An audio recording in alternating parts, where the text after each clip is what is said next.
Hello বন্ধুরা, আশা করি তোমরা সবাই অনেক ভালো আছো। আমরা যে রিসোর্টে ঘুরতে এসেছি এর লাস্ট পর্বে তোমাদের সবাইকে জানাই স্বাগত। আশা করি আমাদের প্রত্যেকটি ভিডিও তোমাদের অনেক ভালো লেগেছে এবং গত ভিডিওগুলো যারা দেখোনি অবশ্যই দেখে নিও। সকালবেলা ঘুরে এসে আমরা তিনজন একটু ঘুমিয়ে পড়েছিলাম, কিন্তু আমাদের নাস্তার টাইমটা পার হয়ে গিয়েছিল, তাই রিসেপশনে কল দিয়ে আমাদের নাস্তাটা আমরা ব্যালকনিতে নিয়ে আসি। দেখো আমরা কি সুন্দর একটা পরিবেশে সকালে নাস্তা খেতে বসেছি।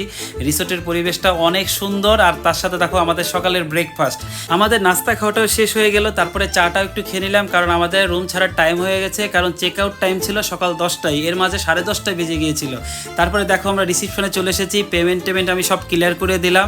আর আমরা একদিনের জন্য এই রিসোর্টে এসেছিলাম, আমাদের খুবই ভালো লেগেছে। রিসোর্টটা খুবই সাজানো গোছানো ছিল, ওনাদের ব্যবহার, খাবারের কোয়ালিটি সব কিছু ভালো ছিল।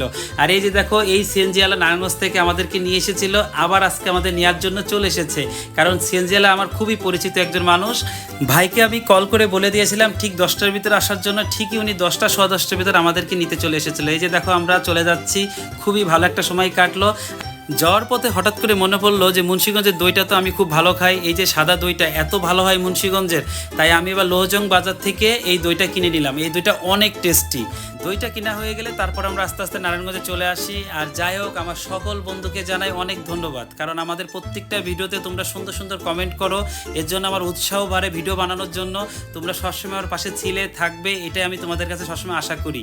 আর আমাদের সকল ভিডিওগুলো কেমন লেগেছে অবশ্যই আমাদেরকে জানিও, আর আমাদের দুজনের জন্য অবশ্যই আশীর্বাদ করবে বন্ধুরা, আমরা যেন সবসময় একসাথে থাকতে পারি আর তোমাদের সুন্দর সুন্দর ভিডিও উপহার দিতে পারি। টাটা বন্ধুরা।